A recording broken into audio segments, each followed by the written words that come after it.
targetnya adalah 70% orang Indonesia mengenal Ahmadiyah. Ahmadiyah itu dikenal oleh Muhammadiyah dan komunitas Indonesia yang lain sebagai older brother, saudara tua. Tapi bisa jadi Ahmadiyah akan mengguncang dunia dan mengubah dunia.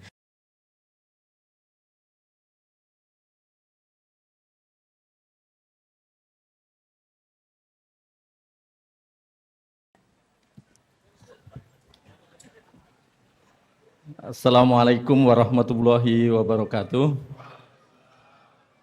Bismillahirrahmanirrahim. Alhamdulillahirabbil alamin wa bihi nasta'inu ala umurid dunya waddin wa ala alihi wa ashabihi ajma'in. Pertama-tama saya mengucapkan terima kasih atas undangannya untuk hadir di sini dan bertemu dengan Bapak Ibu semuanya. Sebuah kebahagiaan, sebuah kehormatan untuk bisa hadir ke sini. Dan kedua, saya tadi cukup terkesan dengan ceramahnya Pak Maulana Dili Sadili Ahmad tadi.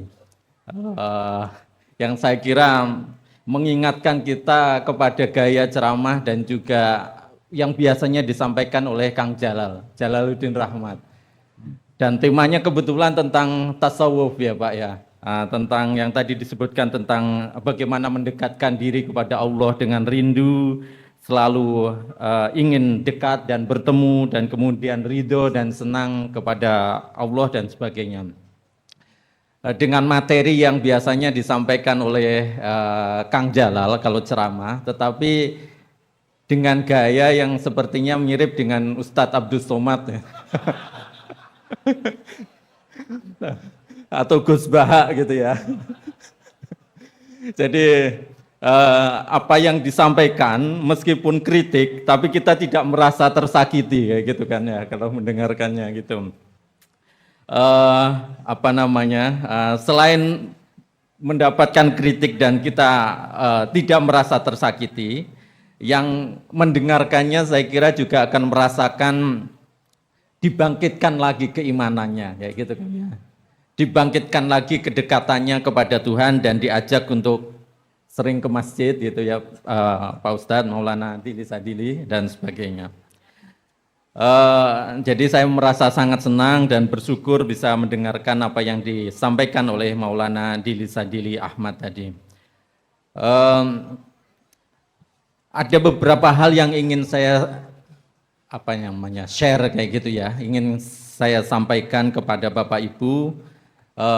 Kebetulan bulan Juli dan Agustus yang lalu saya berterima kasih diajak untuk mulaqat dengan huzur, dengan khalifah di Islamabad, London.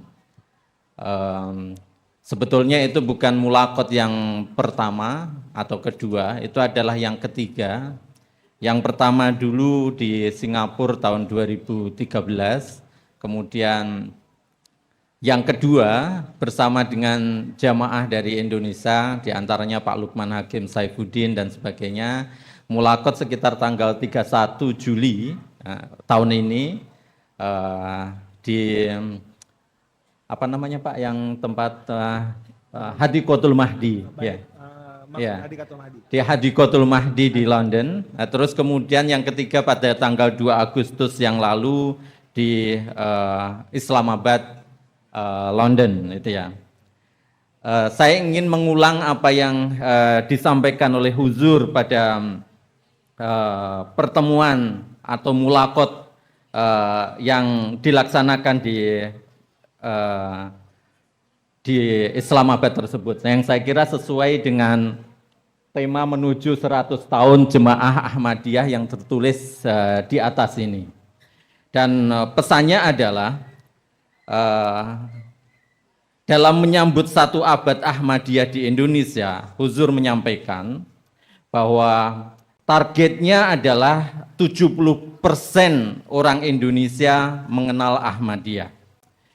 Tidak harus mereka berbaiat, yang penting mereka menerima bahwa orang Ahmadiyah adalah orang Islam. Dan pesan ini saya kira sangat penting dalam kaitannya dengan konteks Indonesia kita semuanya. Yang pertanyaannya mungkin adalah seperti ini.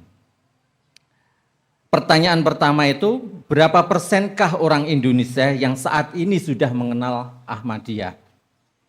Yang ini kan karena beliau, Huzur, menargetkan 70% orang Indonesia mengenal Ahmadiyah menjelang 100 tahun kehadirannya di Indonesia. 100 tahun Jemaah Ahmadiyah Indonesia. Nah, setelah kita bertanya berapa persenkah orang Indonesia yang mengenal Ahmadiyah, pertanyaan keduanya adalah yang perlu untuk disurvei dan dicek itu adalah seperti apa pemahaman atau pengenalan mereka terhadap Ahmadiyah tersebut. Kita tahu dan kita mungkin yakin gitu ya, banyak sekali orang Indonesia ini, masyarakat Indonesia ini yang sudah mengenal Ahmadiyah. Tetapi kebanyakan daripada informasi yang mereka terima, kabar yang mereka terima, info yang mereka terima terkait dengan Ahmadiyah itu tidak sepenuhnya sesuai dengan katakanlah pemahaman orang Ahmadiyah itu sendiri tentang Ahmadiyah. Misalnya, apakah mereka melihat bahwa Al-Qur'annya Ahmadiyah itu adalah sama dengan Al-Qur'annya orang-orang Islam yang lain? Kebanyakan berita yang tersebar dan disebarkan melalui buku, pamflet, media sosial, dan sebagainya. Orang Ahmadiyah itu dituduh memiliki kitab suci yang berbeda dari umat Islam yang lain. Kitab sucinya disebut sebagai Tazkirah dan sebagainya. Jadi mereka mengenal Ahmadiyah, tetapi kitab suci Ahmadiyahnya yang dia kenal, yang mereka kenal itu adalah salah. Yang kedua misalnya, mereka mengenal bahwa katakanlah tentang Ahmadiyah, tetapi mungkin mereka salah memahami tentang syahadatnya Ahmadiyah. Banyak orang yang menganggap bahwa syahadatnya Ahmadiyah itu tidak sama dengan orang Islam yang lain. Mereka menganggap syahadatnya Ahmadiyah itu ada tambahan syahadat kepada selain kepada Allah dan Rasulullah, kayak gitu.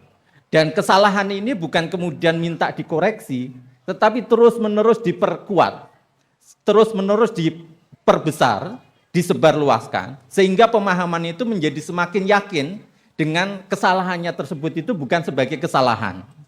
Jadi itu pengenalan mereka terhadap Ahmadiyah itu adalah sesuatu yang berbeda dari yang diyakini oleh Ahmadiyah.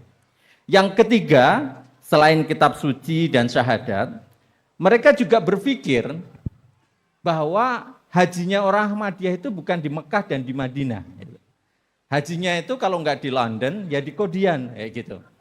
Dan itu kemudian membuat mereka yakin kayak gitu ya, dengan kesalahannya itu, tidak merasa bahwa itu sebagai kesalahan, bahwa orang Ahmadiyah itu bukan Islam, kayak gitu kan.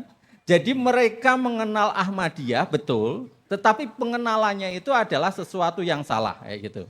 Jadi ini saya kira kenapa pesan daripada Huzur itu menjadi penting, bukan sekedar mengenal dalam arti 70% mengenal Ahmadiyah, tetapi mengenal Ahmadiyah seperti yang dipahami oleh Ahmadiyah, seperti yang dipahami oleh katakanlah Bapak Ibu semuanya dan sebagainya. Nah, dalam hal inilah saya kira pesan Huzur ini menjadi sangat relevan dengan apa yang mungkin kita perlu lakukan bersama di dalam Jemaah Ahmadiyah. Hal yang kedua yang ingin saya sampaikan selain tentang pesan Huzur ini adalah bahwa kalau umpamanya kita tadi sudah mengenal apa yang diwasiatkan Huzur, lantas yang pertanyaan kedua berikutnya adalah bagaimana kita memperkenalkan Ahmadiyah kepada komunitas Indonesia, Muslim Indonesia dan non-Muslim. Nah, ada banyak kelompok katakanlah di berbagai masyarakat dunia itu yang mencoba untuk memperkenalkan dirinya, dan salah satu caranya itu adalah di antaranya adalah memperkenalkan doktrin ajaran yang sifatnya universal.